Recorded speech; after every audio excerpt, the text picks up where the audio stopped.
हरे कृष्णा. काल आमी एक सुंदर कथाचेर चर्चा करी आसले. तर काशी हांगासर वाराणसी थंयसर एक आमचे थोडे भक्त गेल्ले, ही खरी घटना आसा.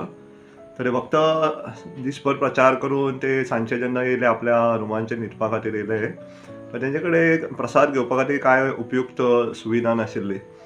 तर काशी महात्म्यान असो उल्लेख केलेलो आसा, की काशीन कोण हांगासर उपाशी न्हिदना म्हणून. तर हे जवळ-जवळ रातची 10:30-11 जावपाक येयल्ली आणि हेंचे कडेन खावपाक कांयच नासलेलें, प्रसाद ना कांय ना. तर एक भक्त म्हणटालो, की काशी महात्म्यान तर सांगलां, की हांगासर कोण उपाशी न्हिदूंक शकना. आणि ते न्हिदपाकूच जेन्ना वयताले, तर रातची तेंच्या दाराचेर टक करून आवाज येता. थंय पळयताले एक बायल येता आनी तेंकां सांगता, की म्हाका खबर आहा तुमी सगळ्यांनी खाल्लां आसतलें, तुमचें पोट भरलां आसतलें. पूण हांव तुमचे कडेन मातशें मागता, की आमच्या घरा येयात आनी मातशें इल्लें खाया म्हणटा. तर आमी श्राद्ध क्रिया केल्लेली आनी तितून ब्राह्मण भोजन करपाक कोण नाशिल्लो म्हणून. तर हे मनान विचार करताले, की मातशें कितें आमी खूब येवन खाता म्हणून. सांगपाचो उद्देश ज्या जाग्यार विश्वास आसता, ज्या जाग्यार समर्पणाची भावना आसता, देव निश्चित रुपार पावता.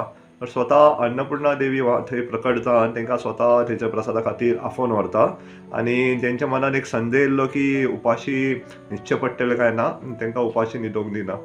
तर अशेंच आमी जिवनान जेन्ना देवाचेर विश्वास ठेयतलो, की नाना प्रकारचे चमत्कार सगळे घडूं शकता. पूण तरी आमी चमत्कारा खातीर देवाची भक्ती करपाक जायना. ती एक व्हडलो तत्व आसा. आमी देवाची भक्ती प्रेमान आनी सेवा भावनेन करपाक जाय. हरे कृष्ण.